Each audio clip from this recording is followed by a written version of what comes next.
Hello everyone, and welcome to our ACT Question of the Day video series. Today we'll be looking at a question from the English language section of a sample ACT test which you can find online. Alright, so let's get right in and look at the question.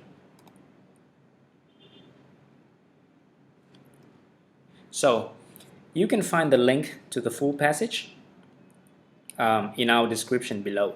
But for this question, we only need to look at the first paragraph. Alright, so let's read it together. A window into history. One very long summer during high school, my mom volunteered me to help Grandpa research our family tree. Great, I thought, imagining hours spent poring through dusty, rotting boxes and listening to boring stories about people I didn't know. You'll be surprised, my mom promised. Family histories can be very interesting.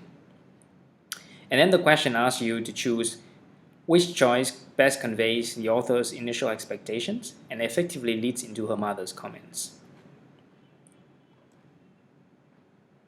Alright, so always remember with the ACT, you have to put these choices in context, right? So a choice would be correct in context. Now to do that, firstly, understand what the question is asking for. It's asking for a choice that best conveys the author's expectations and effectively leads into her mother's comments. So the important context here is, what is her mother's comment? Her mother's is saying, you'll be surprised and family histories can be very interesting.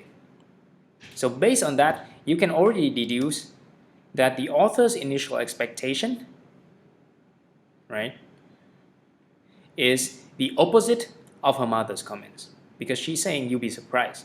Now the opposite of being interested, finding family histories interesting, is she's probably feeling bored and disinterested. So we have four choices here. Listening to boring stories about people I didn't know.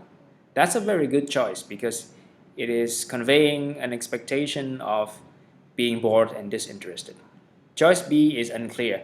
You don't know if bonding with a grandfather I barely knew means she'll be bored or not. It's weaker, it's more ambiguous.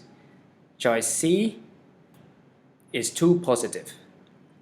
And then trying to operate an unfamiliar machine, that is unrelated to this context. Therefore, choice A is the strongest choice that most directly and explicitly conveys this expectation and then leads into her mother's comments. Alright, that's it. So we hope that was clear. Thank you for watching our ACT question of the day.